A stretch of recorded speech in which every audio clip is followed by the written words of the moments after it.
ጤና ይስጥልን የከበረ ሰላምታችን በመላው ዓለም ሆናችሁ ቃል ስፖርት ዩቲዩብ ቻናላችንን ለምትከታተሉ ውድ አድማጮቻችን ሁሉ ይድረስ ብለናል። ከእናንተ ከሆነው ቃል ስፖርት ዩቲዩብ ቻናል ለዚህም ሰዓት መርጠን ያሰናዳላችሁን ስፖርታዊ ጥንቅሮች እንደ ሁልጊዜው በቅደም ተከተል እያጋርናችሁ ቆይታ የምናደርግ ይሆናል። እስከ ፕሮግራማችን ፍጻሜ ቆዩ። ላይክ፣ ሰብስክራይብ፣ ሼር ስላረጋችሁን እጅግ አድርገን አመስጋኞች ነን። ከቃል ስፖርት ዩቲዩብ ቻናል እንደ ሁልጊዜው ዛሬ ለእናንተ ውድ አድማጮቻችን መረጃዎችን ስናካፍል አስቀድመን የተወሰኑ የሀገር ቤት መረጃዎችን እናደርሳችኋለን። ዛሬ በአውሮፓ ዙሪያ የሚጠበቁ ትልልቅ መርሃ ግብሮች አሉ። እነኚህን ሁነቶች የተመለከቱ ልዩ ጥንቅሮች ተሰናድተዋል። በስፔን ላሊጋም ትላንት ጨዋታዎች ነበሩ፣ ዛሬም ቀጥለው ይካሄዳሉ። በባርሴሎና በኩል ጨዋታ ይደረጋል። ተጨማሪ የቡድን ዜና ይዘናል፣ በባርሴሎና በኩል እናካፍላችኋለን። በሪያል ማድሪድ ሲጠበቅ የነበረ አንድ ሁነትና በቃል ስፖርት ዩቲዩብ ቻናል የማድሪድ የመረጃ ሰዓት እናካፍላችኋለን። ያለው ጉዳይ እጃችን ገብቷል፣ ታደምጡታላችሁ። የቡድን ዜና ተይዟል። በአውሮፓ ታላቅ ክለቦች ታላቅ ተጫዋቾች በመካከለኛው ምስራቅ ክርስቲያኖ ሮናልዶን እንዲሁም የዓለም ዋንጫን ጨምሮ በርከት ያሉ ጥንቅሮች ተይዘዋል። አብራችሁን ቆዩን። ወደ ፕሪሚየር ሊጉ ለማደግ በሚደረገው ጥረት ላይ ሁለት ክለቦች ሶስተኛው ሆነው ለማለፍ የሚያደርጉት ጥረት ተጠናክሮ ሲቀጥል ሁለቱም ክለቦች ተለይተዋል፣ እንመለከተዋለን። ይህንን ጉዳይ በፕሪሚየር ሊግ መረጃ ሰዓታችን ላይ ቅድሚያ እንሰጠዋለን። በፕሪሚየር ሊግ ታላላቅ ክለቦች በሲቲ ቤት ኒክ ኦራይሊ አሸናፊ የሆነበትን መድረክ የቡድኑ ወጣት ተጫዋችን የተመለከተ በጣም ልዩ ጥንቅርና የቡድን ዜና ተይዟል። ዛሬ በትልቁ የሚጠበቅ አንድ መርሃ ግብር አለ። የፕሪሚየር ሊጉን ዋንጫ መወሰን አቅም ያለው ኤትሃድ ላይ የሲቲን ጨዋታ እንመለከተዋለን። ቅድመ ግምታችሁን እያጋራችሁን ሲቲያን ተቆዩናላችሁ። በቼልሲ በኩል አሁንም አንድ የማይደፈር ሪከርድ አላቸው፣ አረጋግጠዋል ይህን ሪከርዳቸውን። ከዛ ውጭ ቼልሲ ቤት የዝውውር ጉዳይ በስፋት እየተነሳ ይገኛል። ከአሰልጣኝ ሹምሽር ሂደቱ በተጨማሪ ሰፋ ያለ መረጃ ለቼልሲያን ይዘናል። ላይክ እያረጋችሁን ቆዩን። በዘንድሮ የውድድር ዓመት ቨርጅል ቫንዳይክና ሊቨርፑል እንመለከታቸዋለን። ለየት ያለ መረጃ ይዘን መጥተናል። በጉዳት የባከነው ተጫዋች ወደ ሀገሩ ያቀናል እየተባለ ነው በሊቨርፑል በኩል። ከዛ ውጪ በዝውውር ጉዳይና በቀጣይ ጨዋታ ዙሪያ ተጨማሪ መረጃ ስናነሳ ወደ ሊቨርፑል ይመጣሉ ስለተባሉ ተጫዋቾችም በስፋት መረጃዎችን በቃል ስፖርት ዩቲዩብ ቻናል ትከታተላላችሁ። ለመሆኑ የዩናይትዱ የስፖርታዊ ክፍል ኃላፊ የሆኑት እና ክለቡን አነስተኛ ድርሻ የገዙ ሰር ጂም ራትክሊፍ የት ናቸው? ተጨማሪ ጥንቅር እንነግራችኋለን። ስለ ማይክል ካሪክ ለየት ያለ መረጃ ወጥቷል። በዩናይትድ ስለ ወጣቱ ተጫዋች ሰበር መረጃ እናካፍላችኋለን። ዩናይትድ በዝውውር ጉዳዩ ላይ ከግብ ጠባቂ እስከ አጥቂ፣ ከሲኒየር ተጫዋች እስከ አካዳሚ ከዋክብቶችን ወደ ቡድኑ እስከ ማምጣት ድረስ በጣም ለየት ያሉ ስራዎች እየተሰሩ ይገኛሉ። በዩናይትድ በኩል በቃል ስፖርት ዩቲዩብ ቻናል ከያዝናቸው መረጃዎች ውስጥ ነው። በአርሰናል የመረጃ ሰዓታችን የቡድኑ ወሳኝና ኮከብ ተጫዋች ጉዳት እንዳጋጠመው እየተነገረ ይገኛል። ለመሆኑ ይህ በጣም ወሳኝና ቁልፍ ተጫዋች የዓመቱ ምርጥ ይሆን ዘንድ እጩ የሆነው ሰው ዴክላን ራይስ ምንድን የገጠመው? ለአርሰናላውያን ተጨማሪ መረጃ እናካፍላቸዋለን። ጥርት ያለው መረጃ በቃል ስፖርት ዩቲዩብ ቻናል ተይዟል። የተከላካይ ክፍሉን እናነሳለን። ሚኬል አርቴታ የሚበራ የሚጠፋ ነገር ሰርተው አይበራም ብለዋል። ልዩ ጥንቅር ተይዟል። ለምን እንደማይበራ የዛሬው ሮብ አሊያም ቀጣዩ ማክሰኞ አርሰናሎች አንድ የሚጠብቁትም ሁነት አለ። ተጨማሪ ሰፋ ያለ የቡድን ዜና ስናነሳ ሮይ ኪንና ዋይኒ ማርክ ሩኒ ከአርሰናልና ከሚኬል አርቴታ ላይ አይናችሁንም አንሱ አፋችሁንም ዝጉ እያሉ ይገኛሉ። ማክስ ዶማን የተመለከተ ልዩ ጥንቅር ተይዟል። እንዳጠቃላይ አብራችሁን ከቆያችሁ እነኝና ሌሎች የተመረጡ ሰፋ ያሉ ርዕሰ ጉዳዮችን እያካፈልናችሁ ነው ቆይታ የምናደርገው። ያላችሁት ቃል ስፖርት ዩቲዩብ ቻናል ከ90,000 በላይ ሰብስክራይበር ባለው የዩቲዩብ ገጻችን ነው። ላይክ ካረጋችሁት በቂ ነው። ሀሳብ አስተያየት መጨመር ይቻላል። በድጋሜ አብራችሁን ቆዩን። የኢትዮጵያ ከ17 ዓመት በታች ብሔራዊ ቡድን ዛሬ መጀመሪያ አፍሪካ ዋንጫ ጨዋታውን ያደርጋል። ከጨዋታው በፊት ጋዜጣዊ መግለጫ የሰጡት የቀይ ቀበሮቹ አሰልጣኝ ቤንያሚን ዚመር ቡድኑ ዛሬ ግብፅን ለመግጠም ዝግጁ መሆኑን ገልጸዋል። ቡድኑ በጠንካራ ምድብ ላይ ይገኛል፣ የትኛውን ቡድን አንፈራም ያሉት ቤንጃሚን ዚመር ነገር ግን ሁሉም ቡድኖች እናከብራለን ብለዋል። ቡድኑ ከፍተኛ በራስ መተማመን ያለው ያሉት አሰልጣኙም ጥሩ መንቀሳቀስና በጣም የተደራጀ መሆን አለብን ብለዋል። አክሎም ግብ ማስቆጠር የሚችሉ ተጫዋቾች አሉን፣ ጠንካራ ተከላካይ ክፍልም አለን፣ ምድቡን ማለፍ እንደምንችል እናምናለን ሲሉ ተደምጠዋል። የኢትዮጵያ ሕዝብ ከቡድኑ ከፍተኛ ጥረት መጠበቅ ይችላል፣ በዚህ ቃል ገባ አስባለሁም ሲሉ ተደምጠዋል። ግብፅን ከዚህ በፊት ማሸነፋቸው ለቡድኑ ተጨማሪ ተነሳሽነት ይፈጥር እንደሆነ የተጠየቁት አሰልጣኙ እኛን የሚያነሳሳን ለዓለም ዋንጫ ማለፍና ለኢትዮጵያ መፋለም ነው ብለዋል። እሱም ያነሳሳል ግብፅን ከዚህ በፊት ማሸነፋችን ከግብፅ መጫወቱ በራሱ ሌላ ተነሳሽነት ይፈጥራል ያሉት ቤንጃሚን ዚመር ለኢትዮጵያ ሕዝብ ከቡድኑ ከፍተኛ ነገር ግን ጠብቁ ሲሉ ተደምጧል። ውጤቱን ተከታትለን በቃል ስፖርት ዩቲዩብ ቻናል እናመጣዋለን። ዛሬ የዓለም አይኖችን ስቅዝ አድርገው መያዝ የሚችሉ ተጠባቂ ጨዋታዎች አሉ። በተለይም እንግሊዝ ላይ ማንቸስተር ሲቲ በኤትሃድ ስቴዲየም ከክሪስታል ፓላስ ምሽት 4 ሰዓት የሚያደርጉት ጨዋታ አንድምታው ብዙ ነው። የሲቲን የዋንጫ ጉዞ የሚወስን የአርሰናልንም የዋንጫ ጉዞ መች ሊያረጋግጥ እንደሚችል እንዲሁ ፍንጭ ሊሰጥ የሚችል ጨዋታ ነው። በስፋት እንመለከተዋለን። ከዛ ውጭ ግን ጨዋታ ለማየት ካሻችሁ በላሊጋ ቪላሪያል ከሴቪያ፣ ኤስፓኞል ከአትሌቲኮ ቤልባው፣ ሄታፌ ከማሎርካ እና ዲፖርቲቮ አላቬስ ከባርሴሎና ይጫወታሉ።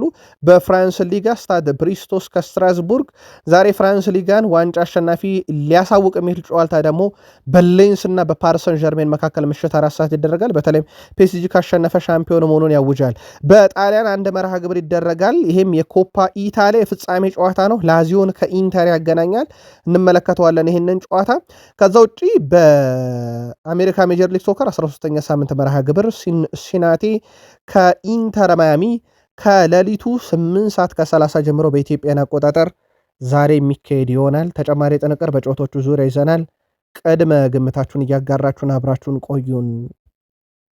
ትላንት የላሊጋ መርሃ ግብሮች ቀጥለው ሲካሄዱ ነበረ።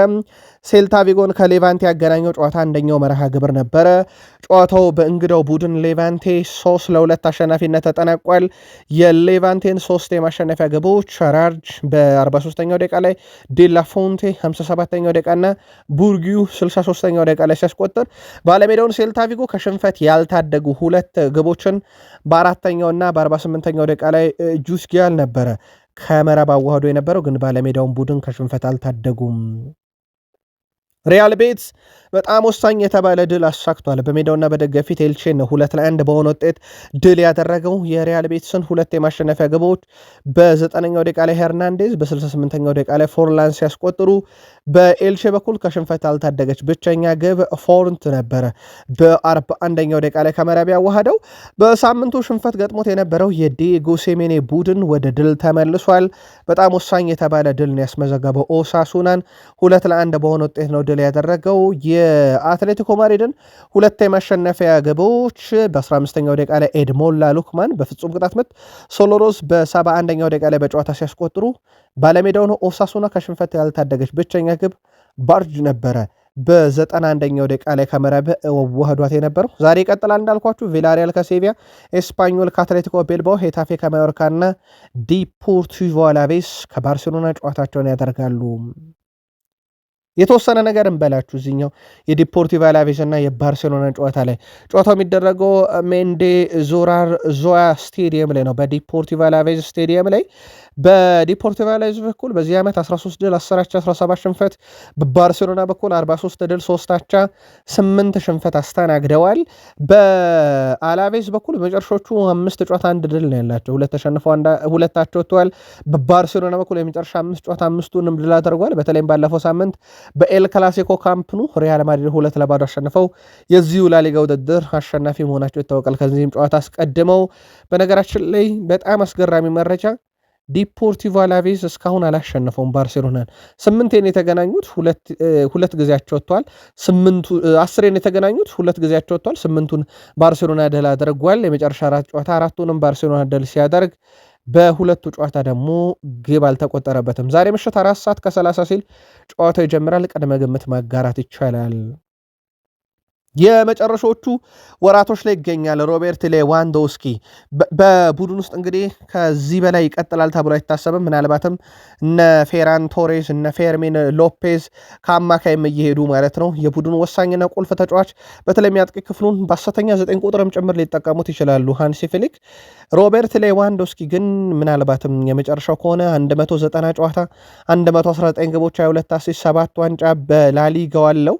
በስፔን ቆይታው ማለት ነው። 3ቱ ላሊጋ፣ 3 የስፔን ሱፐር ካፕ እና 1 ኮፓ ዴላሬ ነው። የላሊጋው ከፍተኛ ግብ አስቆጣሪ ነበር። 3 ጊዜ የላሊጋው ምርጥ 11 ውስጥም ተካቷል። ይህ ተጫዋች አንድ ተጨማሪ ዓመትን መቆየት ይፈልጋል በባርሴሎና። የባርሴሎና ደጋፊዎች የዚህ ተጫዋች መቆየት ተገቢነት ላይ ምንድን የእናንተ መልከታ ልታጋሩን ትችላላችሁ? ቆይታን ካነሳን ሃንሲ ፍሊክ በባርሴሎና በጣም ደስተኛ መሆናቸው በዚህ ምክንያት ውላቸውን ለማራዘም ከስምነት መድረሳቸውን አረጋግጠዋል። እሳቸው ውሌን የምፈርመው በክለቡ በጣም ደስተኛ ስለሆንኩኝ ነው ብለዋል እና እስከ 28 በዚሁ ክለብ እያሰለጠንኩ ቆያለሁኝ። በዚህ ቡድን ውስጥ እያንዳንዷ ዓመት ለእኔ በጣም ወሳኝ ናት እና በእያንዳንዱ ዓመት የሚፈጠረው ሁነትም በባርሴሎና ቤት በጣም አስደሳች ነው። ለዚህም በክለቡ ለመቆየት ወስኛለሁ ብለዋል። እሳቸው ወደ ቡድኑ ከመጡ በኋላ ብዙ ነገሮች በባርሴሎና ቤት በሪከርድም ደረጃ ተሻሽሏል።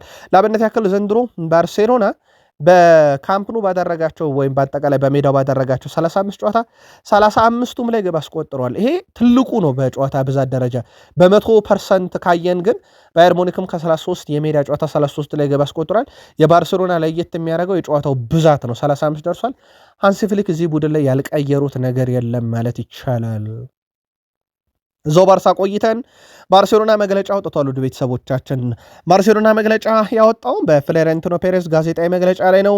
በተለይም ፍሎሬንቲኖ ፔሬዝ ከዳኝነት ውሳኔ ጋር በተያዘ አሁንም እየተጭበረበሩ እንደሆነ ያኔ ለአልቢትር ኒያግራር የከፈሉት ክፍያን በተመለከተ ባርሴሎናዎች እስካሁን ክሳቸውን እንዳላቆሙና ከዚህ ጋር በተያዘ ስራዎችን እየሰሩ አሁንም የዛ የዳኛ ክፍያ አይነት ሂደት በላሊጋው መቀጠሉን አንስተው ብዙ ጋዜጣዊ መግለጫ ሰጥቷል። እንመለሳለን የእሳቸው ጋዜጣዊ መግለጫ ላይ።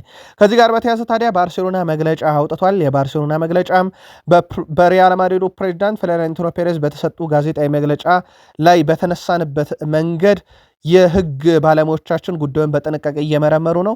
ጉዳዩ ለፍርድ ቤት የሚያበቃ ከሆነ ሪያል ማድሪድና ፍሎሬንቲኖ ፔሬዝን ለህግ እናቀርባለን እያሉ ነው ባርሴሎኖችና ሁለቱ ሱፐር ሊግ ያስታረቃቸው ባርሴሎናና ሪያል ማድሪድ ጸጥ ረጭ ብለው ነበር አንዱ በአንዱ ጉዳይ ላይ። የሱፐር ሊግን ነገር እርግፍ አድርገው ከተዉ ግን አሁን ጉዳያቸው ሁሉ ፍርድ ቤት ለፍርድ ቤት የሆኑ ክለቦች ሆነዋል። የሪያል ማድሪዱ ፕሬዚዳንት ፍሎሬንቲኖ ፔሬዝ ጋዜጣዊ መግለጫ እንደሚሰጡ ጋዜጣዊ መግለጫውን በቃል ስፖርት ዩቲዩብ ቻናል እጃችን እንደገባ እንደምናደርስ ቃል ገብተን ነበረ። የሪያል ማድሪዱ ፕሬዚዳንት ፍሎሬንቲኖ ፔሬዝ ታዲያ በጋዜጣዊ መግለጫ ላይ ብዙ ነገሮችን ተናግረዋል። ስራዬን ፈጽሞ አልለቅም ያሉት እሳቸው ተቃውሞ ላቀረቡ ደጋፊዎቻቸው ምላሽ ሰጥተዋል። እኔ ላይ ተቃውሞ በርክቷል ያሉት ፕሬዚዳንት ፍሎሬንቲኖ ፔሬዝ እኔ አሁንም እዚሁ ፕሬዚዳንት ነኝ፣ ሰዎች እኔን ካንሰር እያሉ ቢጠሩኝም ብለዋል። ቀንና ሌሊት እየሰራው ያለውት ለዚሁ ክለብ ነው የሚሉት ፍሎሬንቲኖ ፔሬዝ እኔን ከዚህ ስልጣን የምታነሱኝ በምርጫ ብቻ ነው። ስለዚህ በምርጫ ስሸነፍ የሪያል ማድሪድን ፕሬዚዳንትነት አሳልፌ እሰጣለሁ። ከዛ ውጭ ግን እየሰደባችሁኝም እየተቻችሁኝም ቢሆን ስራዬን አልለቅም፣ በሪያል ማድሪድ ቀንና ሌሊት እየሰራው ቀጥላለሁ ሲሉ ተደምጠዋል። ፍሎሬንቲኖ ፔሬዝ ከሰሞኑ መልበሻ ክፍል ውስጥ ስለተፈጠረው ድብድብ ሁኔታ ተጠይቀው ነበረ። በተጫዋቾች መካከል የነበረው ጠብ መጥፎ ነበር፣ ነገር ግን መረጃው ሾልኮ መውጣቱ ጉዳዩን የባሰ አወሳስቦታል ይላሉ እሳቸው። በየዓመቱ ይላሉ ፍሎሬንቲኖ ፔሬዝ በሪያል ማድሪድ መልበሻ ክፍል ውስጥ ብዙ ዝግቦች እኮ ይነሳሉ፣ ግን ጉዳዩ ማህበራዊ ሚዲያ ላይ ስለማይወጣ እዛው አፍነን እንፈተዋለን። ክለቡም ላይ ብዙ ጫና አያሳድርም። የዘንድሮ ለየት የሚያደርገው መረጃው ሾልኮ ስለወጣ እና ከቁጥጥራችን ውጭ የሆነ ጸብ ነበረ። ይሄ ነገሩን መጥፎ ያደርገዋል ብለዋል እና መልበሻ ክፍል ውስጥ መረጃ የሚያሾልከው ሰው በራሱ ፈተና እንደሆነባቸው እሳቸው በጋዜጣዊ መግለጫ ላይ ያነሱት። ከዛ በዘለለ በዚህ ውድድር ዘመን ቢያንስ ሪያል ማድሪድ 18 ነጥቦችን ተዘርፏል፣ ተነጥቀናል በዳኝነት ውሳኔ። ይሄ ነው ቡድኑን አንዱ የጎዳው ነገር ሲሉ ተደምጧል። ምናልባት ከዳኝነት ውሳኔ ጋር በተያዘ ያው የባርሴሎናን ስም ያነሱበትን ጉዳይ ባርሴሎና በህግ ጉዳይ ክፍሌ በኩል እየተመለከትኩት ነው ስላሉን ያልደገም ነው። እሳቸው ግን 18 ነጥብ በዚህ ዓመት ተዘርፈን ነው ዋንጫውን ያጣ ነው ሲሉ ተደምጧል። ፍሎሬንቲኖ ፔሬዝ ሞሪኒዮ በሪያል ማድሪድ አሰልጣኝነት ዙሪያ ፋብሪዚዮ ሮማኖ ይህን መረጃ ለእናንተ ከማድረሳችን ከ2 ሰዓታት በፊት በጣም ቅርብ ናቸው የሚል ዘገባን በድጋሚ ሰርቷል። ስለዚህ እሳቸው ወደ ሪያል ማድሪድ መምጣት የጊዜ ጉዳይ ብቻ ይመስላል። እሳቸው ግን ሲመጡ እንዴት ነው ቡድኑን የሚቆጣጠሩት? ሲስተሙን ሁሉ ነገሩን የሚቆጣጠሩ ሰው ሆነው ነው ወይንስ ተጫዋቾች ላይ ብቻ ያሉት ተጫዋቾች ላይ የመወሰንና ዝውውር ላይ ፍሎሬንቲኖ ፔሬዝ እየወሰኑላቸው ይቀጥላሉ? በምን አይነት መንገድ ይቀጥላሉ የሚለው ይጠበቃል ከመጡ ማለት ነው። ቪኒሺየስ ጁኒየር በዚህ ጉዳይ ላይ ምልከታውን በተመለከተ አንድ መረጃ ማርካ ይዞ ወጥቷል። የማርካ ዘገባ እንደሚያመለክተው እነ ቪኒሺየስ ጁኒየር የሚፈልጉት እንደ ሞሪኒዮ አይነት ፕሮፋይል ያለው አሰልጣኝ መልበሻ ክፍልን በደንብ የሚቆጣጠር ነውና የሞሪኒዮ መምጣት በነ ቪኒሺየስ ጁኒየርም ጭምር ተቀባይነት ሊኖረው እንደሚችል ነው ማርካ ዛሬ በፊት ገጹ ላይ ይዞት የወጣው።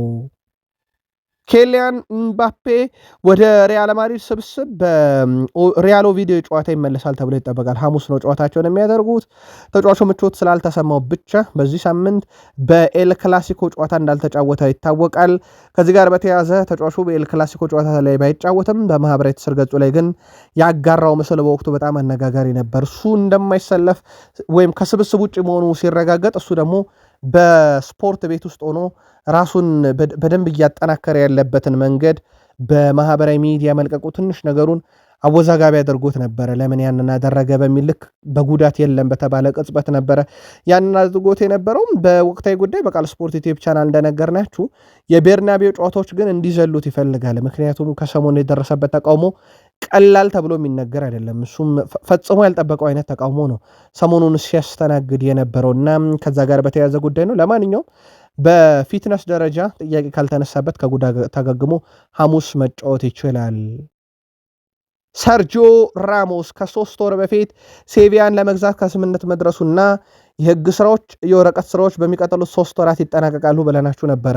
ኖ 3 ወር ሞልቷል። በዚህ መሰረት የሰርጂዮ ራሞስ የሴቪያ ክለብ ባለቤትነት እውን ሆኗል ማለት ነው። በጠበቆች አማካኝነት ሁሉም ዶክመንት እንግዲህ ይፋ ከተደረገ በኋላ ወይም በህግ ባለሙያዎች በኩል ይፋ ከተደረገ በኋላ ዶክመንቶቹ እንግዲህ ፊርማው ይፈረማል የመጨረሻው ሂደት። ስለዚህ ዳግም ወደ ልዩነት ክለቡ መመለሱ በእነኚህ 2 ቀናት ይረጋግጣል። አብዛኛው ነገር ግን መጠናቀቁን አረጋግጠናል። ውድ ቤተሰቦቻችን በክለቡ በቀጣይነት የሱ ሚናስ በፕሬዚዳንትነት በባለቤትነት ብቻ ነው የሚቀጥለው ወይንስ አሰልጣኝም ሆኖ ሴቪያ ቤትና ይሆናል? በገዛ ክለቡ ላይ ወይም ጥቂት ድርሻዎች ብቻ እስኪቀሩ ድረስ በገዛው ክለቡ ላይ ምን ያውጅበታል የሚለው ሰርጂዮ ራሞስ ግን በትልቁ ይጠበቃል።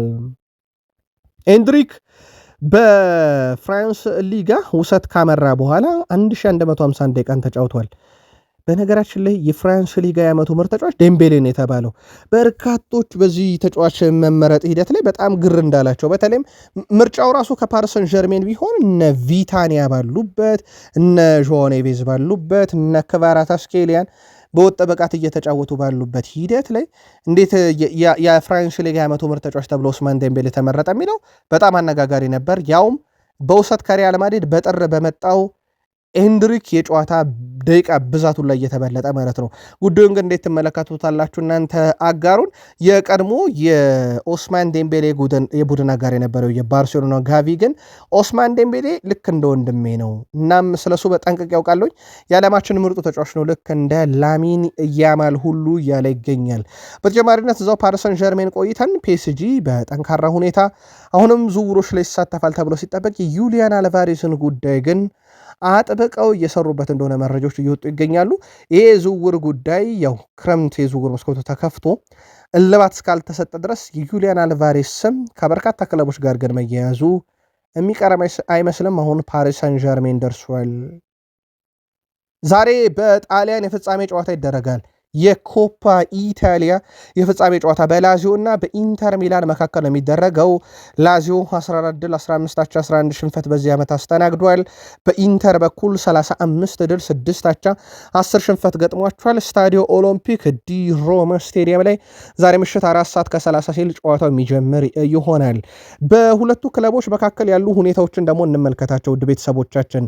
በላዚዮ በኩል የመጨረሻ 5 ጨዋታዎችን ማለት ነው አንድ ጨዋታ ተሸንፏል፣ 2 አሸንፎ አንዳቸው ወጥቷል። የተሸነፉት በኢንተር ሚላን 3-0 የተሸነፉት ጨዋታ ነው። ስለዚህ በጥቂት ሳምንታት ውስጥ ድጋሚ ይገናኛሉ ማለት ነው። በኢንተር በኩል በመጨረሻ 5 ጨዋታ ምንም ሽንፈት አልጋጠማቸውም። 4 ድል 1 አቻን ያጠናቀቁት።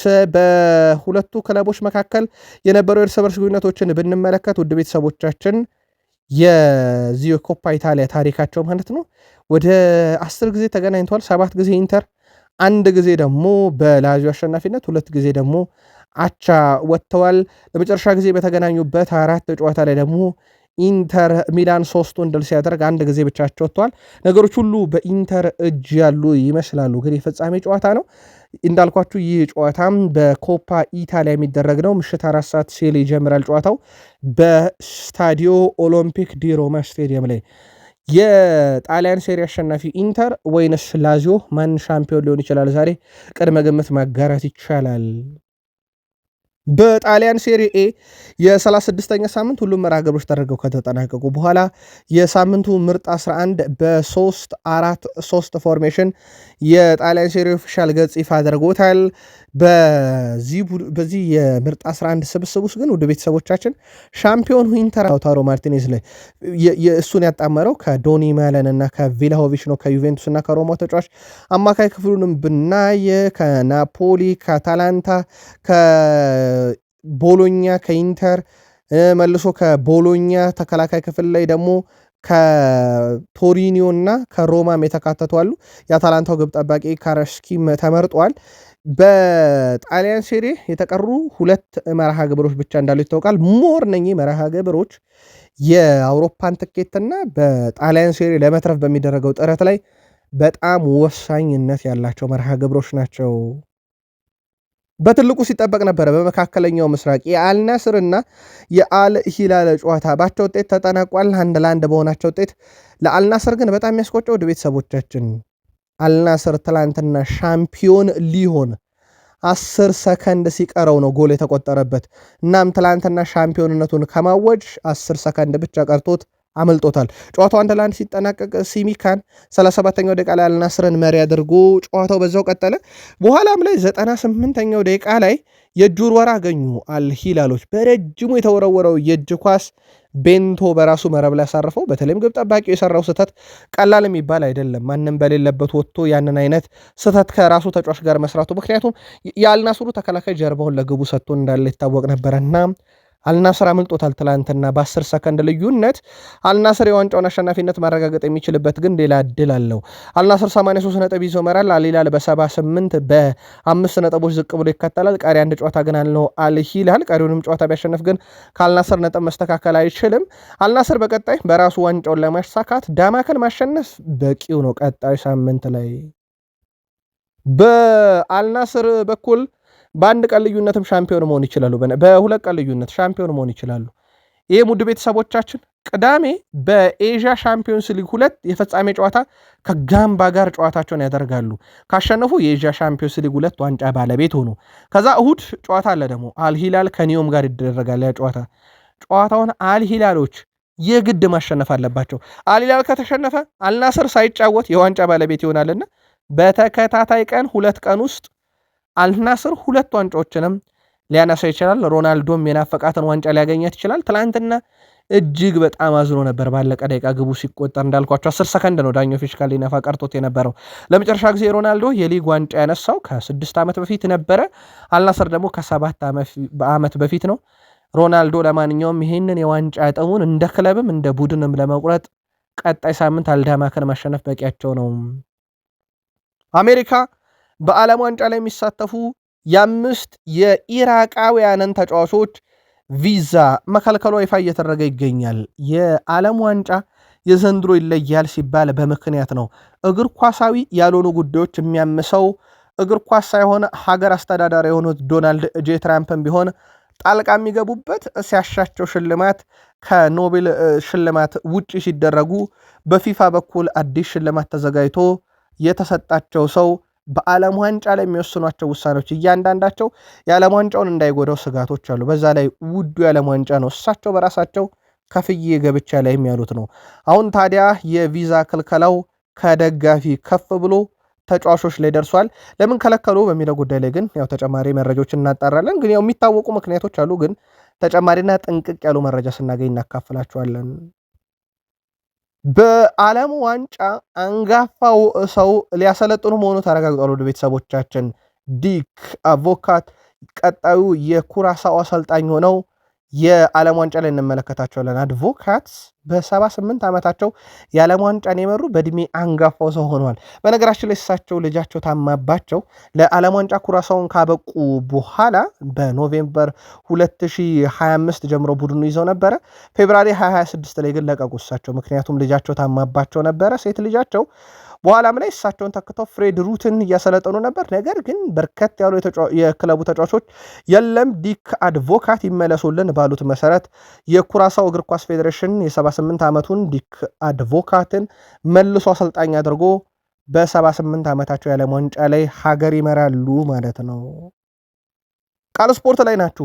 የሰዓቱን የተመራረጡ ስፖርታዊ ጥንቅሮች ለእናንተ ውድ አድማጮቻችን ጥንቅቅ አድርገን እያጋራናችሁ እንገኛለን። ከተወዳጁ የእንግሊዝ ፕሪሚየር ሊግ ብቻ ወዳገኘናቸው የዕለቱ ጥንቅሮች ተሻገርን። ላይክ፣ ሰብስክራይብ እና ሼር እያደረጋችሁን እስከ ፕሮግራማችን ፍጻሜ ቆዩን። በእንግሊዝ ሻምፒዮን ሺፕ ወደ እንግሊዝ ፕሪሚየር ሊግ ለማደግ በሚደረገው ጥረት በቀጥታ ሁለት ክለቦች አልፈዋል፣ ኮቬንትሪ እና ኤፕስዊች። እነሱን ተከትሎ ለማለፍ ከአራተኛ እስከ ስድስተኛ ወጡ ክለቦች ጥሎ ማለፍ ጨዋታ እያደረጉ ነው። ትላንተራው የሳውዝሃምፕተን እና የሚድልስ ብሮ ጨዋታ ነበረ። ጨዋታው በሰንደርላንድ 2-1 ድል አድራጊነት ተጠናቋል። 45ኛው ደቂቃ ተጠናቆ በጭማሪ አንደኛው ደቂቃ ላይ ስቱዋርት፣ 116ኛው ደቂቃ ላይ በጭማሪው 30 ደቂቃ ላይ ቻርልስ ሁለቱን የማሸነፊያ ግቦች አስቆጥረው ነው ሳውዝሃምፕተን ለፍጻሜ ያበቁት። በነገራችን ላይ ሚድልስ ብሮ ገና በ5ኛው ደቂቃ ላይ ማግሪ ባስቆጠራት ግብ እስከ 45ኛው ደቂቃ ይመሩ ነበር፣ ግን በኋላ ላይ ሳውዝሃምፕተን ውጤት ቀልብሰው ለፍጻሜ ደርሷል። ቀጣይ ዌምብሌ ከ9 ቀን በኋላ ሃል ሲቲ ከሳውዝሃምፕተን ይጫወታሉ። ያሸነፈው ቡድን በቀጥታ ወደ ፕሪሚየር ሊግ ይገባል። በነገራችን ላይ በእግር ኳስ በአውሮፓ ውስጥ በጣም ውዱ ጨዋታ ይህ ጨዋታ ነው። በነገራችን ላይ በአውሮፓ ከኤል ክላሲኮም ገቢ በላይ ከሲቲና ከአርሰናልም እርስ በርስ ፍልሚያ ከላንክሻየርም ደርቢ በሉት ከየትኛውም ደርቢ በአውሮፓ ውስጥ እንደ ሃል ሲቲና ሳውዝሃምፕተን የፍጻሜ ጨዋታ ጠቀም ያለ ገንዘብ የሚገኝበት የለምና የዓለማችን ውዱ የፍጻሜም ጨዋታ ጭምር ነው። በሲቲ መረጃችን ኒክ ኦራይሌን እናስቀድም። በዚህ ውድድር ዘመን በሜዳ ላይ ባሳየው አስደናቂ ተጽዕኖ ምክንያት የ2025/26 ፕሪሚየር ሊግ ከአካዳሚ የዓመቱ ምርጥ ተመራቂና ወደ ፕሪሚየር ሊግ ያደገ ተጫዋች በሚል መመረጥ ችሏል። ኒክ ኦራይሊ ዘንድሮ ለሲቲ በጣም ወሳኝ ነበረ። የካራባኦ ካፕ የፍጻሜ ጨዋታ የእሱን ማንነት ማሳያ ተደርጎ ሊወሰድ ይችላል። እንዳጠቃላይ ግን ወደ ቡድኑ ገብቶ መጫወት ከጀመረ ጊዜ ጀምሮ ፔፕ ጋርዲዮላም ጨምሮ በጣም የተደነቁበት ተጫዋች ነበር። ለማንኛውም ከታዳጊ ቡድን ወደ ዋናው ቡድን በዚህ ዓመት የመጣ ምርጡ የአካዳሚ ምሩቅ ኒክ ኦራይሊ ተብሎ ትላንትና ሽልማት ተበርክቶለታል። ፊልፎደንም በዚሁ ቡድን ውስጥ ያደገ ተጫዋች እንደሆነ ይታወቃል። ከአካዳሚ ጀምሮ ፊልፎደን ያደረጋቸው ነገሮች ቀላል አልነበሩም፣ ግን ባለፉት 2 ዓመታት የምናውቀው ፊልፎደን የለም። ያውም ተጨማሪ ዓመታትን እስከ 2030 በሲቲ እንደሚቆይ ተረጋግጦም ጭምር ተጫዋቹ ግን በወቅታዊ ብቃት ላይ ብዙ የሚያስተች ነገር አለው። ለአብነት ያክል ፊልፎደን ባለፉት 28 ጨዋታ በሁሉም መድረክ አንዲት ግብ እንኳን ከመረብ ማዋሃድ አልቻለም። ምናልባት ለፊልፎደን መጥፋት ችግሩ ተደጋጋሚ ጨዋታ እድል አለማግኘት ከነ ችግሩ ወይንስ የሱ ችግር ጎልቶ ወይንስ ጋርዲዮላ በቅርቡ ያመጡት ይሄ ከቶታል ፉትቦል ዶሚኔሽን ወጥተው ወይም ደግሞ በጣም ፖሰስ ከሚያደርግ ቡድን ወጥተው እንደ ሁኔታው የሚጫወታቸው ጨዋታዎች መምጣታቸው ግን የሚለውን መልካታችሁ ልታጋሩን ትችላላችሁ። በተቃራኒው ግን እንደ ጄሬሚ ዶኩ ያለ ተጫዋች ግን ሊደነቅ ይገባል። ባለፉት 6 ጨዋታ የሱን ያክል ሬቲንግ ያገኘ የለም። ቀዳሚ ነው። ሳካ 2ኛ፣ አንቶኒ ሴሜኒ 3ኛ፣ እነ ኢልማን ንዴ 4ኛ፣ ጀረድ ቦን 5ኛ ደረጃ ላይ ተቀምጠዋል። በክንፍ አጥቂ ደረጃ በርካታ ጥሩ ነገሮችን በማድረግና ትልልቅ ሬቲንግ በማግኘት የጄሬሚ ዶኩ ደግሞ ፍጹም የተለየ ነው። በተለይም ባለፉት 6 ጨዋታ ላይ ዛሬ የእንግሊዝ ፕሪሚየር ሊግ ዋንጫን ምዕራፍ ሊወስን የሚችል የዋንጫውን መዳረሻና ማረፊያ ቀጣይ የዘንድሮ የውድድር ዓመት ዋንጫ የማን መደርደሪያ ትሰቀላለች የሚለውን ሊለይ የሚችል ጨዋታ በኤታድ ስቴዲየም በሲቲና በፓላስ መካከል ይደረጋል። ምሽት 4 ሰዓት ነው ጨዋታው የሚካሄደው። በሲቲ በኩል 38 ድል 9 አቻ 9 ሽንፈት የዚህ ዓመት ሪከርዳቸው ነው። በክሪስታል ፓላስ በኩል 21 ድል 18 አቻ 17 ሽንፈት አስተናግደዋል። በሲቲ በኩል ባለፉት 5 ጨዋታ ሽንፈት አልገጠማቸውም። 4 ድል 1 አቻ ያላቸው። በክሪስታል ፓላስ በኩል ባለፉት 5 ጨዋታ 2 ድል ብቻ ነው ያላቸው። 2 ተሸንፈው 1 አቻ ወጥቷል። በሁለቱ ክለቦች መካከል ፕሪሚየር ሊግ በቅርብ ዓመታት ውስጥ የነበሩ ጨዋታዎችን ብናይ ለአብነት ያክል በመጨረሾቹ ወደ 10 የሚጠጉ ጨዋታዎች ላይ ውድ ቤተሰቦቻችን ሲቲ 5ቱን ድል አድርጓል። 3 ጊዜያቸው ወጥቷል። 2 ጊዜ ብቻ ፓላስ አሸንፏል። በመጨረሻ 5 የእርስ በርስ ግንኙነታቸው ደግሞ ነጥለን ከተመለከተን ማንቸስተር ሲቲ 2 ሲያሸንፍ ፓላስ 1 ያሸንፎ 1 ጊዜ ደግሞ አቻ ወጥቷል። የሲቲ የበላይነት ይታያል ጨዋታው ላይ። የዛሬው ጨዋታ በተመለከተ ጋርዲዮላ በጋዜጣዊ መግለጫቸው ላይ አንዳንድ ነገሮችን አንስተው ነበር። ምናልባት ቃል ስፖርት ዩቲዩብ ቻናል የትላንትና መረጃችንን ካልተከታተላችሁት ሜይ 12 ባቀረብነው በዚህ ዩቲዩብ ገጻችን ላይ ባቀረብነው ዘገባ ላይ ፔፕ ጋርዲዮላ ፓላስን ሲማጸኑ ነበረ። ፓላስ በጣም ጠንክሮ ይጫወታል ብዬ አስባለሁ፣ ምክንያቱም ፕሮፌሽናል ናቸው የሚሉት። ለመቼው ጨዋታ መሰላችሁ? ለ38ኛ ሳምንት የፕሪሚየር ሊግ ጨዋታ። ዛሬ እነሱ ይሄንኑ ፓላስን ነው የሚገጥሙትና ጉዳዩ በጣም አነጋጋሪ ነበረ ትላንትና ላይ። ለማንኛውም ዛሬ ምሽት 4 ሰዓት የሚደረገው ጨዋታ በፓላስ አሸናፊነት ከተጠናቀቀ ሰኞ በኤምሬትስ ስቴዲየም በርሊን አርሰናል ካሸነፈ አርሰናል ከ22 ዓመት በኋላ ሻምፒዮን ይሆናል። ይህ የፕሪሚየር ሊጉን ዋንጫ ሊወስድ የሚችል ጨዋታን ግን ሲቲ ወይንስ ፓላስ ማን ሊወጣው ይችላል? ቀደም ግምት ላኩልን። ቼልሲ አሁንም በአንዳንድ የዋንጫ ማንሳት ሂደቶች ላይ ያለው ክብረ ወሰን እንደቀጠለ ነው። ለአብነት ያክል በእንግሊዝ ፕሪሚየር ሊግ በጣም ዝቅተኛውን ግብ አስተናግዶ ዋንጫ የበላው ቡድን የጆዜ ሞሪኒዮ ቼልሲ ነው። እስካሁን ሪካርዱን በቼልሲ እጅ ነው ያለው። በአውሮፓ ሻምፒዮንስ ሊግ ታሪክ በ2021 ላይ የሻምፒዮንስ ሊግ ዋንጫ ሲያነሳ ያ ቡድን ቼልሲ የተቆጠረበት ግብ 4 ነው። አርሰናል ሻምፒዮን እንኳን ቢሆን ዘንድሮ ያን ሪካርድ አይሰብርም። ምክንያቱም እስካሁን 6 ግብ ተቆጥሮበታል አርሰናል። በእርግጥ በዚህ ውድድር ዓመት በጣም ዝቅተኛው ቁጥር እንደሆነ ይታወቃል አርሰናል ያስተናገደው ግብ ብዛት፣ ግን የቼልሲን ሪካርድ አይሰብርም እና ቼልሲ ያነሳቸው ዋንጫዎች አንዳንድ ጊዜ ሪካርዳቸው በጣም አስገራሚ ነው። ያ ብቻ አይደለም፣ አውሮፓ ውስጥ የቱንም አይነት ዋንጫ በአውሮፓ መድረክ ያሉትን ቢፈለግ የሚገኘው በቼልሲ የዋንጫ መደርደሪያ ሸልፍ ላይ ብቻ ነው። ሻምፒዮንስ ሊግ አላቸው፣ ኤሮፕ ሊግ አላቸው፣ ኮንፈረንስ ሊግ አላቸው። ይሄን ያደረገ አንድም የአውሮፓ ክለብ እንደሌለ ይታወቃል ከቼልሲና ቼልሲ በስተቀር። ቼልሲ እንዲህ አይነት ታሪክ ቢኖረውም ወቅታዊ ነገሮቹ ጥሩ አይደሉም። አዲስ አሰልጣኝ ይፈልጋል። ማን ነው የሚለው 100% አልተረጋገጠም። ተጫዋቾችን ክረምት ላይ ያመጣል። እነማን የሚለው 100% ባይረጋገጥም በቼልሲ መልማዮች ዘንድ ግን በጣም የተወደዱና ወደ ክለቡ እንዲመጡ የሚፈለጉ ተጫዋቾች ሪያል ማድሪድም ጭምራሉ ይላል የዘሰን ዘገባ። በተለይም የቼልሲ የመልማይ ክፍል እየተመለከቱት ከሚገኙት አንዱ በፍራንስ ሊጋ እየተጫወተ የሚገኘው ኤንድሪክን ነው። የኤንድሪክን ጉዳይ እየተመለከቱ ነው፣ ግን ሌሎችም የቫልዴባስ ምሩቆችን ይመለከታሉ ተብሏልና ትኩረታቸውን ማድሪድ ላይ አድርገዋል። ወቅታዊ ሁኔታዎች በእርግጥ ማድሪድ ቤት ተጫዋች ሊለቁ ይችላሉ በሚል ትኩረት እንደተደረገ ይታወቃል። ቼልሲም ተመሳዩን እያደረገ ይገኛል። ቨርጅል ቫንዳይክ የእንግሊዝ ፕሪሚየር ሊግ እየተጫወቱ በርካታ ደቂቃን የተጫወቱ ቀዳሚ ስፍራ ተጫዋቾቹ አግኝቷል።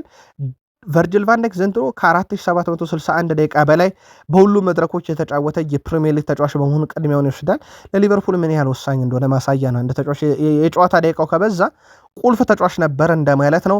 ቨርጅል ቫንዳይክ ኮንትራቱ ላይ 1 ዓመት ይቀረዋል። ሊቨርፑል ከዚህ ተጫዋች ገንዘብ ካሻው በዚህ ክረምት መሸጥ አለበት አሁን ሲጠናቀቅ፣ አሊያም ቀጣይ 2027 ጁን ላይ በነፃ ጭምር ሊለቀው ይችላል ማለት ነው። የ2 ዓመት ኮንትራት አስፈርሞት ነበረ አምና ክረምት ላይ፣ 1 ዓመት ዘንድሮ ተጠናቋል። ከቨርጅል ቫንዳይክ በመቀጠል የፓላሱ ሎክሬክስ፣ የሊቨርፑሉ ሶቦዝ ላይ፣ የኒካስሉ ማሊክ ቲያው እና የአርሰናሉ ዴቪድ ሪያ በጨዋታ ብዛት ተከታዮቹን ደረጃ ይዘዋል። በሁሉም መድረክ ላይ ነው። የቨርጅል ቫንዳይክን ግን የሚስተካከል የለም።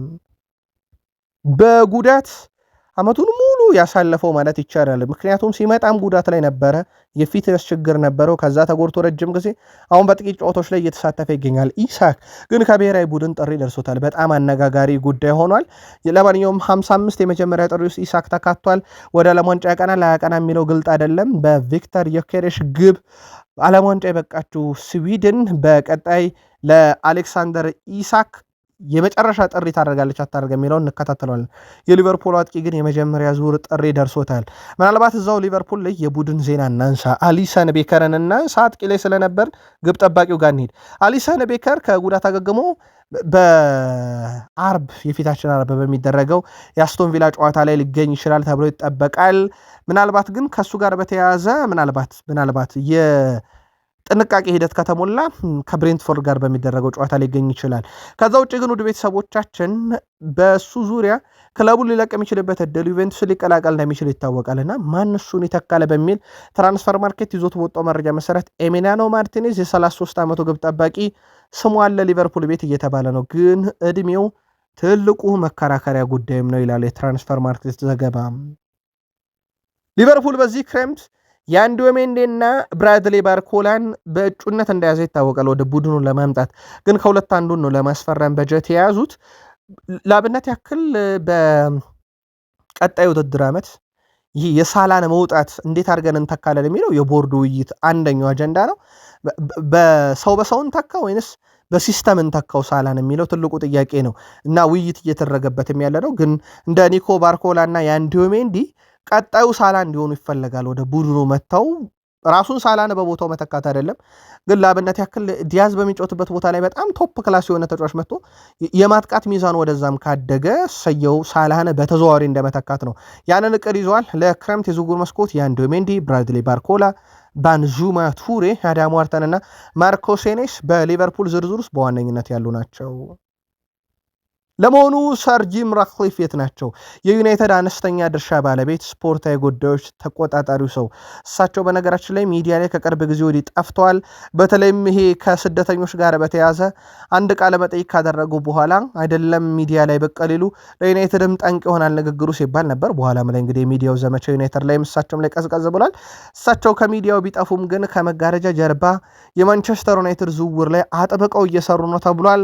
በቀጣይ ሁለት የዝውውር መስኮት ላይ በተለይም የአሁኑ የፊታችን ክረምት የሚመጣው ዝውውር መስኮትና ቀጣይ ጥር ላይ የሚመጣው መስኮት ክለቡን በደንብ አጠናክሮ በ28 የዋንጫ ባለቤት ወይም 27 ላይ ቀድሞ ከተሳካ የዋንጫ ባለቤት ማድረግ ይፈልጋሉና ሰር ጂም ራትክሊፍ ድምጻቸው ቢጠፋም ከመጋረጃ ጀርባ ግን ዝውውሮች ላይ በስፋት ክለቡ ይንቀሳቀስ ዘንድ እገዛም እያደረጉ ነው ተብሏል። ዶን ሃችሰን የቀድሞ የፕሪሚየር ሊግ ተጫዋች አንድ ነገር መደረግ አለበት ዩናይትድ ቤት እያለ ይገኛል። ይሄም የክለቡ ባለቤቶች ብሩኖ ፈርናንዴዝ እና ሃሪ ማጓየርን ብቻ ማናገር ይጠበቅባቸዋል። ካሪክ በቡድኑ እያሰለጠነ ይቀጥል ወይንስ ይሰናበት የሚለውን ለብሩኖና ለሃሪ ማጓየር መጠየቅ ነው ያለባቸው ባለቤቶቹ።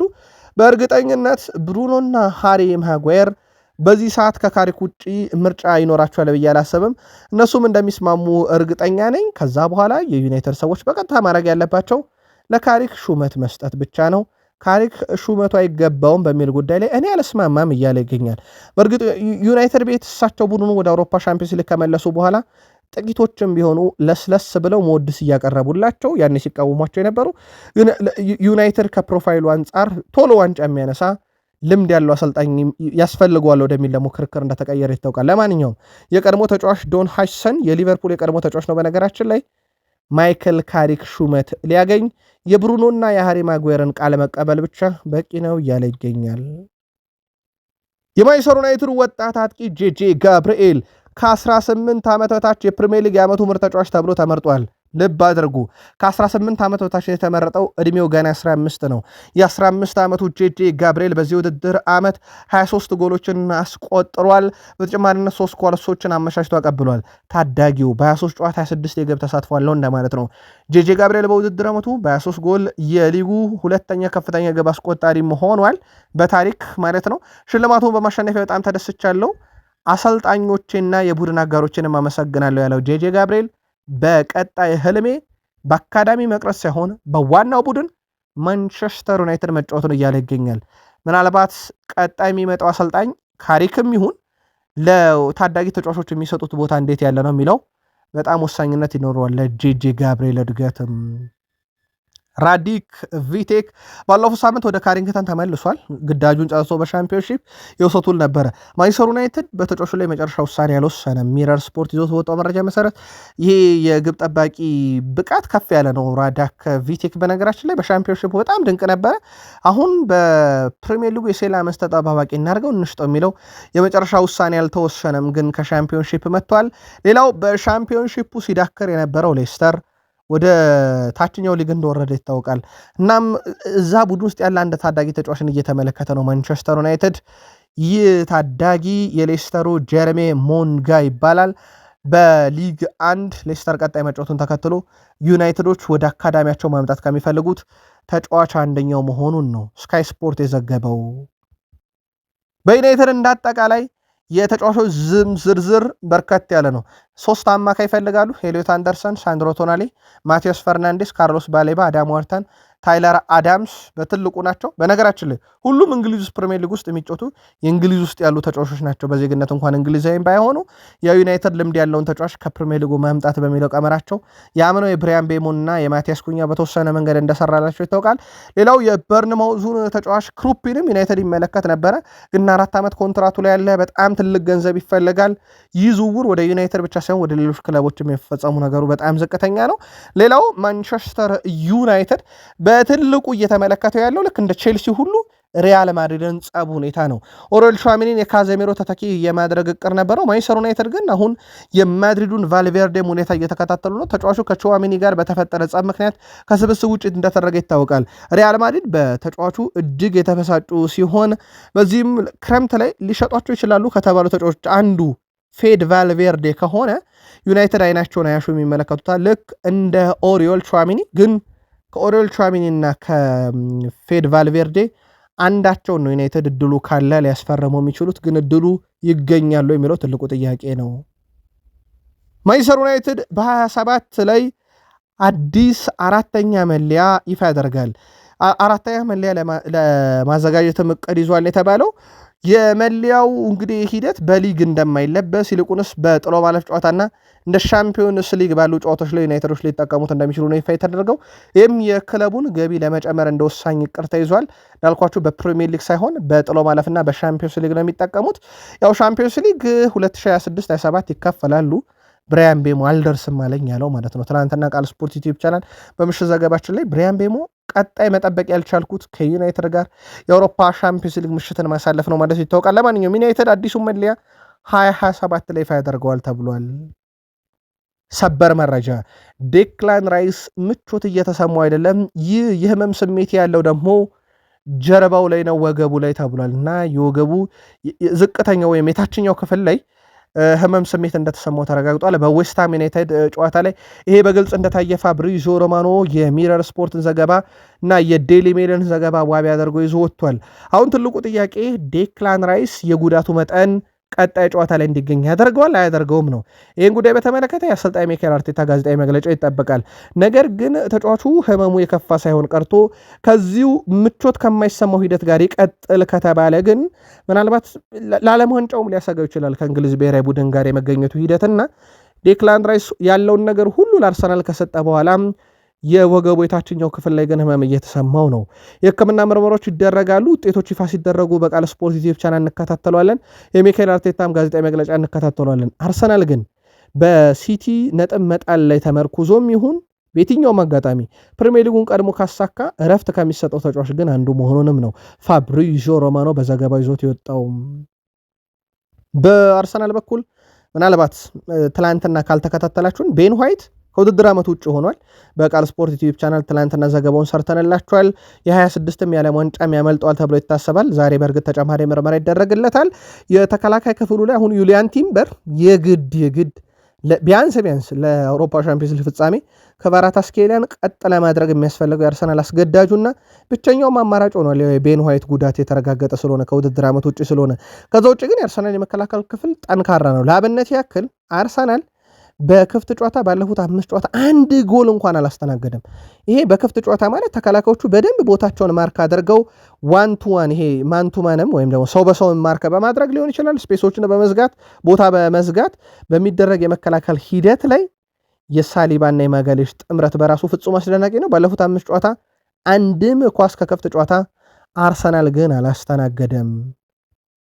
ሚኬል አርቴታ አጥፍተው ያስቀመጡት ነገር አለ። ውድ ቤተሰቦቻችን ለብሩ ያጠፉት የሚለውን እንመለስበታለን። ያጠፉትን ነገር ግን እንንገራችሁ። ሚኬል አርቴታ ከ6 ዓመት በፊት በአርሰናል የልምምድ ማዕከል መግቢያ ላይ ዋንጫ ያስቀርጻሉ። ዋንጫው በጥቁር ቀለም የተቀረጸ ሲሆን ነገር ግን መብራት ተገጥሞለታል። ያ መብራት እስከዛሬ አልበራም። ውድ ቤተሰቦቻችን ይሄም በተጫዋቾቹ በኩል ቃል ተገብቶላቸዋል። ይህ ዋንጫ የሚበራው ዋንጫ ስንበላ ብቻ ነው።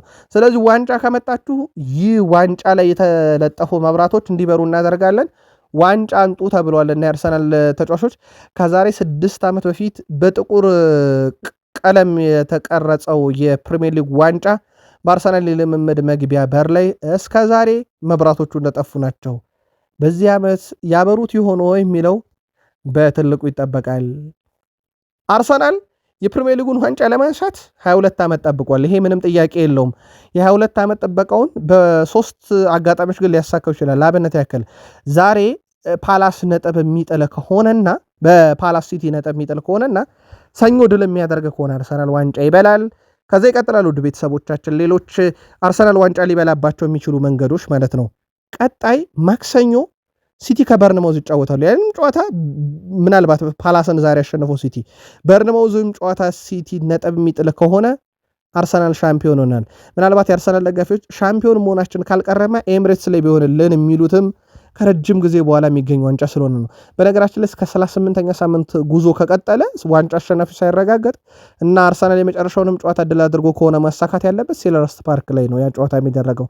አብዛኛው አርሰናል ደጋፊ ግን ሰኞ ምሽት የፕሪሚየር ሊጉን ዋንጫ ማንሳት ይሻልና የዛሬ ሲቲን መሸነፍ በጉጉት ይጠብቃሉ።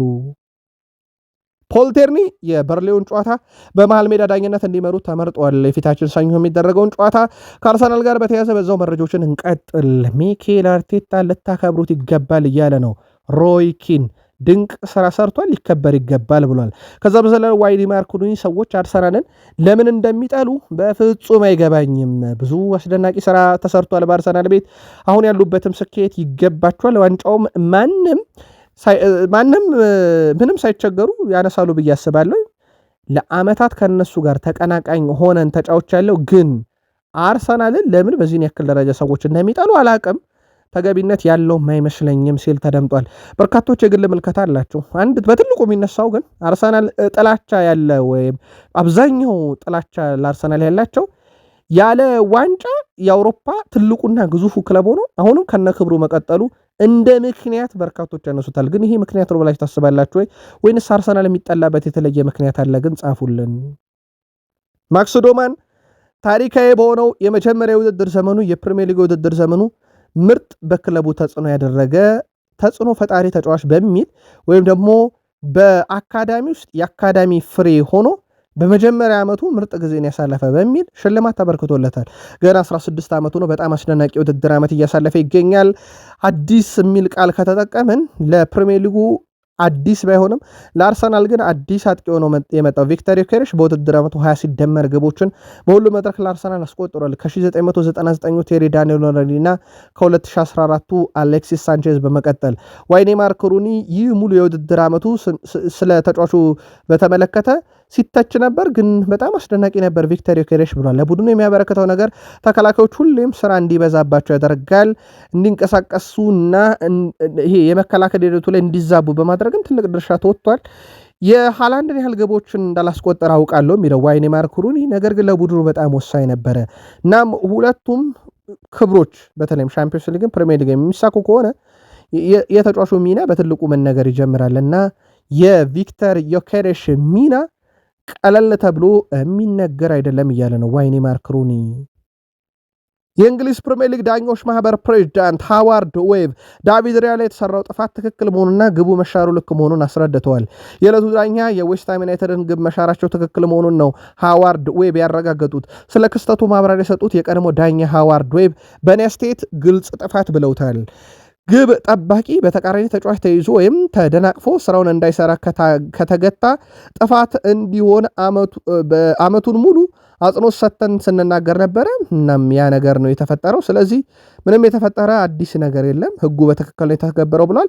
አያይዞም የጨዋታው ዳኛ ስብስብ በዕለቱ ያሳለፈው ውሳኔ ማህበሩም ይደግፏል፣ የዳኞች ማህበር ይደግፏል። ስለዚህ አርሰናል የተሻረላቸው ኳስ በዌስትሃም ተቆጥሮ ትክክል ነበር ብለዋል የዳኞች ፕሬዚዳንት ሃዋርድ ዌብ። የእንግሊዝ ፕሪሚየር ሊግ የዌስትሃም ጎል በቫር ሲሻር በዳኞች መካከል የነበረውን የድምፅ ልውጥ ይፋ አድርጓል። ሊጉ ይፋ ባደረገው የድምፅ ቅጂ በዳኞች መካከል የነበረው ንግግርም ለህዝብ ይፋ ተደርጓል። የቫር ዳኛው ግብ ጠባቂው ላይ የተሰራው ጥፋት ሊኖር ይችላል ሲል፣ የሜዳ ላይ ረዳት ዳኛው ግብ ጠባቂው ላይ የተሰራ ምንም አይነት ጥፋት አላየውም ይላል። የቫር ዳኛው መልሶ ለእኔ ጥፋት ነው፣ የዌስትሃም ተጫዋች ክንድ ራያ ላይ አርፏል፣ ያ ኳስ ላይ እንዳይደርስ አድርጎታል ሲል፣ ሌላኛው የቫር ዳኛ ክሪስ ካቫና ሄደ በራስ እንድትመለከት እመክራለሁ፣ ሌላም ማየት ያለበት ጥፋቶች አሉ ይሉታል። ዌስትሃም ዩናይትድ ፕሪሚየር ሊጉ ዳኞች ቃለ ምልልስ ይፋ እንዲደረግ ጠይቀው ነበረ። ቃለ ምልልሱ በዚህ መልኩ ለህዝብ ይፋ ተደርጓል። እንዳልኳችሁ የዳኞች ፕሬዚዳንት ሃዋርድ ዌቭ ግን ጥፋቱ ልክ ጥፋት እንደተሰራበት ተደርጎ መሻሩ ትክክለኛ ውሳኔ ሲሉት ተደምጠዋል። ፔፕ ጋርዲዮላ እየተማጸኑ ነው ፓላስን። ዛሬ የሚገጥሙትን ፓላስ አደራ ያሉት የ38ኛ ሳምንት ጨዋታ ላይ አርሰናልን ገትራችሁ ያዙልን ብለው ነው፣ ፕሮፌሽናል ስለሆኑ። ምክንያቱ ግልጽ ነው። ውድ ቤተሰቦቻችን ቀጣይ በፕሪሚየር ሊግ የመጨረሻ 38ኛ ጨዋታ ከተደረገ በኋላ ከ3 ቀን በኋላ የኮንፈረንስ ሊግ ፍጻሜ ጨዋታ ይደረጋል። ፓላስ ነው የፍጻሜ ተፋላሚ። ስለዚህ አርሰናል ጨዋታ ላይ ተጫዋች ቀንሶ ይገባል ወይም ዋኖቹን አስቀምጦ ይገባል በሚል ነው። አስቶን ቪላ ከዚህ በፊት እኛን በሊጉ የመጨረሻ ቀን ሲገጥመን ምንም እንደማያገኙ እየታወቁ ምን እንዳደረጉን ይታወቃልና ፓላስም እንደዛ እንደሚያደርጉ ጠብቃለሁ እያሉ ነው። እሳቸውስ ግን የፓላስን ኃላፊነት ይወጡታሉ ወይ ፓላስን ያሸንፋሉ የቅድመ የሚለው አንድ ነገር ነው። ሌላው በአርሰናል በኩል ምናልባት የዛ የፓላስ ጨዋታ ላይ የአርሰናሎች ላይቸገሩ የሚችሉባቸው ሁለት አጋጣሚዎች እየተነሱ ነው። አንደኛው ፓላስ የሚያጣው ነገር ላይኖር ይችላል። በዛ የፍጻሜ ጨዋታ ላይ ሞር ኮንፈረንስ ሊግ ላይ ትኩረት ሊያደርግ ይችላል። ሁለተኛው ከኢዜ የሚያገኘው 10 ሚሊዮን ፓውንድ የቦነስ ክፍያ አለ አርሰናል ሻምፒዮን ከሆነ። ያንን ሁለቱን ለማሳካት ሲል ውጤት አይለቅም እያሉ ነው ጋርዲዮላ። ምክንያቱም የፕሮፌሽናል እግር ኳስ ነው እያሉ ነው። በእርግጥ ይደረጋል ተብሎም አይጠበቅም። ውድ የቃል ስፖርት ዩቲዩብ ቻናል ቤተሰቦቻችን ዛሬ በእንግሊዝ ፕሪሚየር ሊግ ማንቸስተር ሲቲ ከክሪስታል ፓላስ፣ በጣሊያን ኮፓ ኢታሊያ የፍጻሜ ጨዋታ ላዚዮ ከኢንተር፣ በስፔን ላሊጋ ስፓኞል ከአትሌቲኮ ቤልባኦ፣ ቪላሪያል ከሴቪያ፣ አላቬስ ከባርሴሎና፣ ሄታፌ ከማዮርካ፣ በፍሬንች ሊጋ ብሪስት ከስትራስቡርግ፣ ሌንስ ከፒኤስጂ ጨዋታቸውን የሚያደርጉ ይሆናል። ዛሬ በየሊጎቹ በተለይም በእንግሊዝና በፈረንሳይ የሊግ ዋንጫ አሸናፊዎች ላይ በተወሰነ መንገድ ፍንጭ የሚሰጥ እና 100% ፍንጭ የሚሰጡ ጨዋታዎች ናቸው። ጨዋታዎቹን ውጤት በቀጣይ እንመለስበታለን። ያሁን እዚህ ጋር እናብቃ። መልካም ቀን ይሆንላችሁ።